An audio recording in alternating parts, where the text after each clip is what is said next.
Okay, I'm gonna give you guys a real quick rundown of what I built, um, the website for tracking grievances, communicating with employees, management, and my BA. Um, and I'm gonna try to keep it short. I've done this video a few times where I really go into depth and show you how each thing works, and it always ends up being about a half an hour long, and I don't even know if anybody's interested in this. So I'm gonna try to save some of your time. If you want a longer video, maybe we'll do that in the future. Here we go. Front page is just a blog, PDF files, web links, stuff where you can give give the employees something to read that you've written, or files that they can access. There's different levels of users on the website. You have an admin, a steward, and an employee. Employees can see the front page and then only their information, their grievances, and stuff like that. Um, the stewards and the admin can see everything. The admin can kind of control everything. Dashboard is where all of the stats go. There's like little widget tools up here and stuff. Some of these might change. It lets you know when you have some upcoming meetings you need to do, and if you have any running liabilities. There's a lot of this going on right now just because I've made this video a few times, and um, you know I've created fake grievances. None of these people are real. This is just this is a sample website for the purposes of this video, so I don't like dox anybody. The landing page editor is where you write those things that we talked about on the front page. So your blog, PDF, external links, whatever you're going to drop in here, that's where you do that. There's a little AI assistant that can help you write whatever you're doing, um, and it knows a contract and has rules and stuff like that, and it can help you figure things out.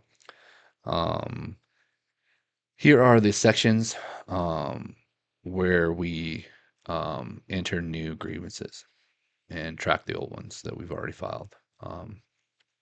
Or we can access them and change them, add information, add files to them, whatever we need to do.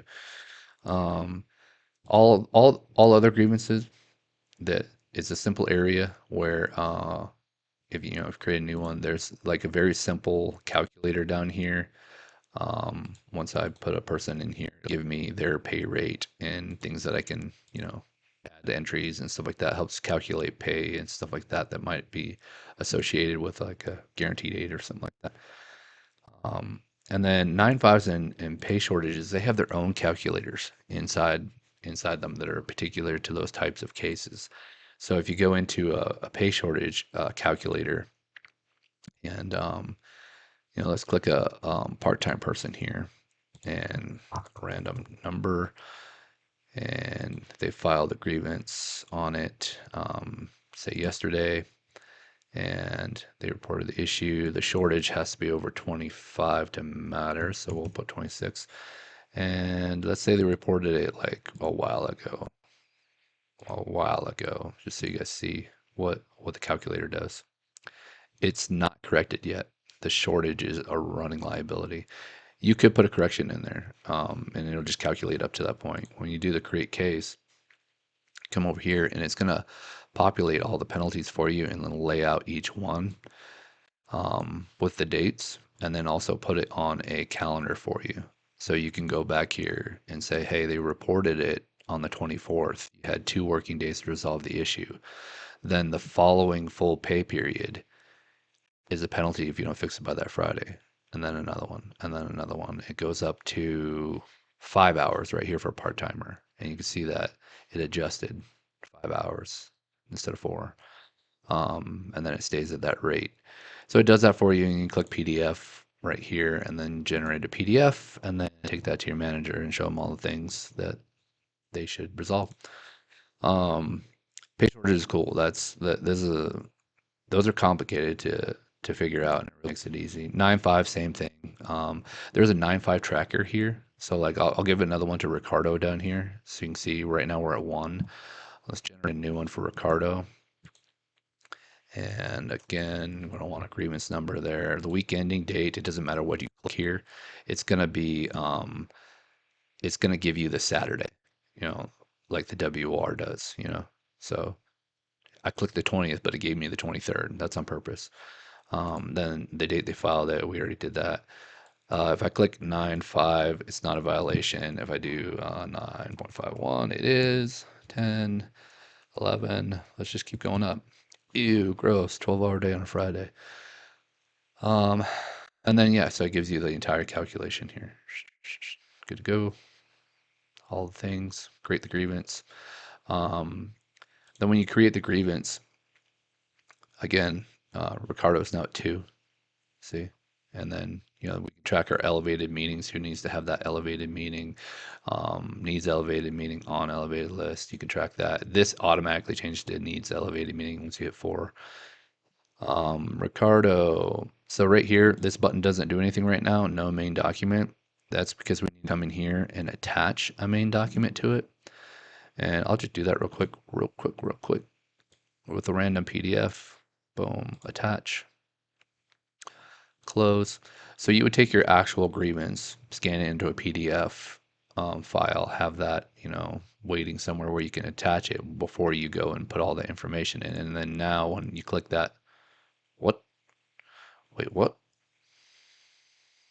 Oh, I think I attached it wrong thing. Hold on. Let's see what happened here. Oh, there's a reason for that. Okay. You click this button right here. That is the button that attaches it to that. What we did is we just created a file that you can view otherwise, but it doesn't attach it to that grievance number unless you click that button right there. So let's do that again. I'll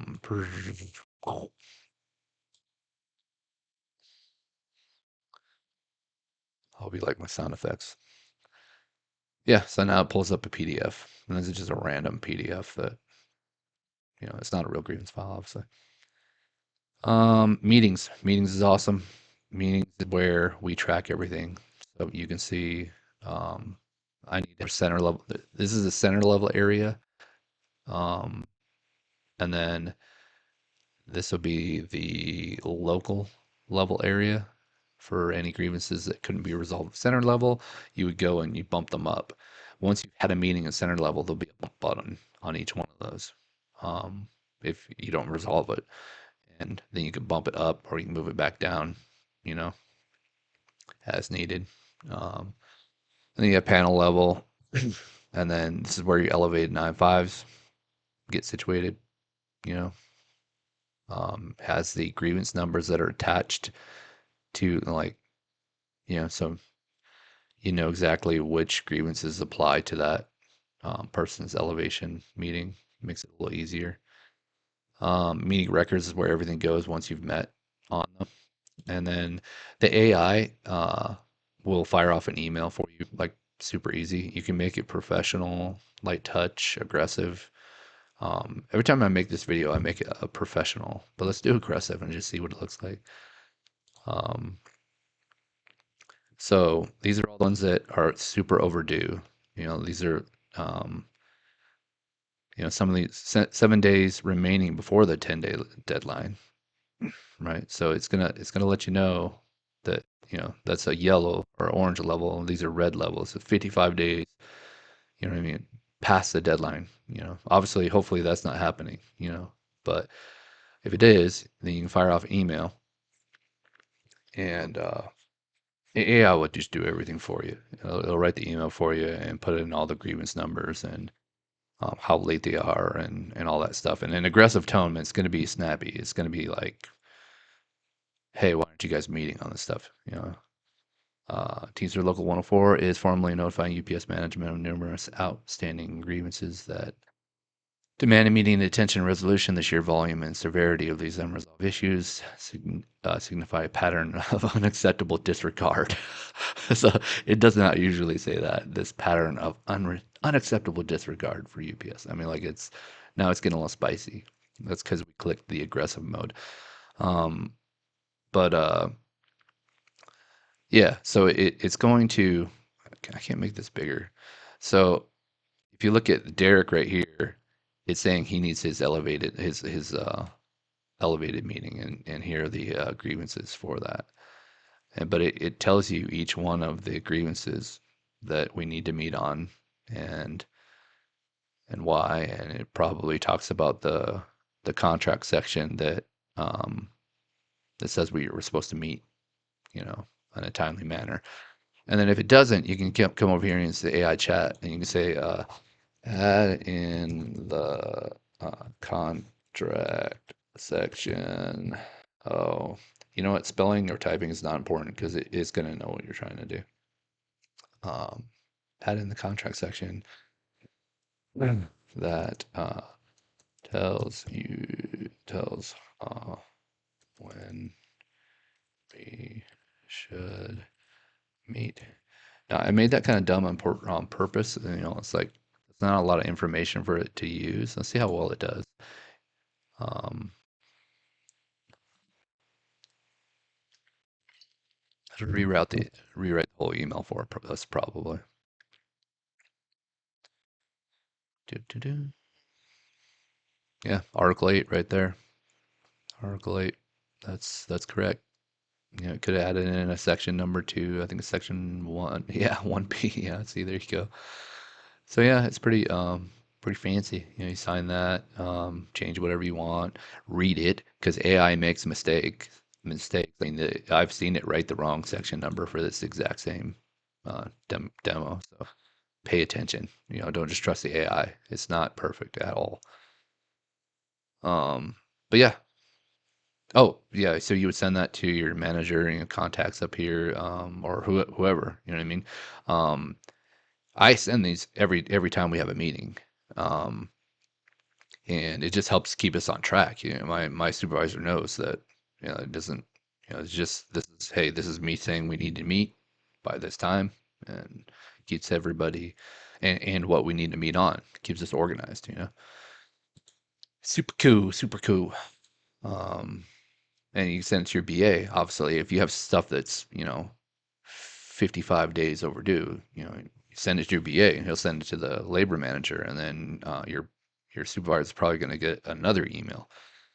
So yeah, fun stuff. AI credits is where you buy credits. The AI credits actually cost me money, so like it doesn't. It's not free,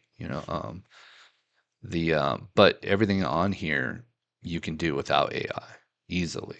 You don't have to use the AI. You can just do everything manually. Most of the stuff I do manually because it costs money for me to use AI. So um, there we go.